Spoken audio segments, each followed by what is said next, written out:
YCP హయాంలో తనపై పెట్టిన అక్రమ కేసులను మర్చిపోనని యాళ్లగడ్డ ఎమ్మెల్యే భూమా అఖిలప్రియ అన్నారు. కర్నూలులోని మహిళా ఉపకారాగారాన్ని ఎమ్మెల్యే సందర్శించి సమస్యలను అడిగి తెలుసుకున్నారు. తాను జైల్లో ఉన్న సమయంలో సమస్యలు ప్రత్యక్షంగా చూశానని అన్నారు. భూమా శోభానాగిరెడ్డి చారిటబుల్ ట్రస్ట్ నుంచి మినరల్ వాటర్ ప్లాంట్ 2 టీవీలను ఇవ్వడం జరిగిందన్నారు. ముఖ్యమంత్రి చంద్రబాబు నాయుడు గురించి వైఎస్ జగన్ మాట్లాడడం సరికాదని, వచ్చే ఎన్నికల సమయానికి జగన్ జైల్లో ఉంటాడో బయట ఉంటాడో వారికే తెలియదన్నారు. జగన్ మాట్లాడే తీరు బట్టి ఆయనకు ఏదో అంతుచిక్కని వ్యాధి ఉందన్నారు. ఇది తప్పుడు కేసని మా తరపున లాయర్లు కావచ్చు, మేము కావచ్చు, ఎంతమందితో ఎన్ని విధాలుగా చెప్పినా కూడా. అందరికీ నమస్కారాలు. ఈరోజు కర్నూలులో ఉన్న సబ్ జైల్, మహిళలకి ఉన్న సబ్ జైల్లో ఇక్కడికి విజిట్కి రావడం జరిగింది.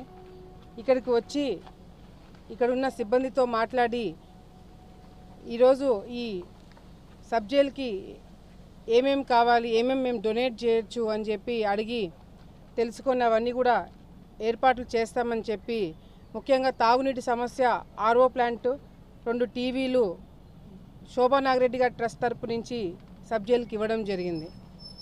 మరి ఈరోజు నేను ఎందుకు ఇక్కడికి రావడము, వచ్చి ఎందుకు నేను డొనేట్ చేశానని చాలామందికి, మీడియా మిత్రులకి అందరికీ తెలిసే ఉంటుంది. గత ప్రభుత్వంలో నా మీద తప్పుడు కేసులు పెట్టి నన్ను ఇదే సబ్ జైల్లో పెట్టడం జరిగింది. మరి ఆ రోజు ఇది తప్పుడు కేసని మా తరపున లాయర్లు కావచ్చు, మేము కావచ్చు, ఎంతమందితో ఎన్ని విధాలుగా చెప్పినా కూడా వినిపించుకోకుండా మా మీద ఒత్తిడి పెట్టి ఒక తప్పుడు కేసుని సృష్టించి వెనకల వైసీపీలో ఉన్న 3 ఎమ్మెల్యేలు కలిపి మరి ఆ తప్పుడు కేసుని పెట్టడమే కాకుండా నాకు సంవత్సరం, అప్పుడు బాబుకి సంవత్సరము,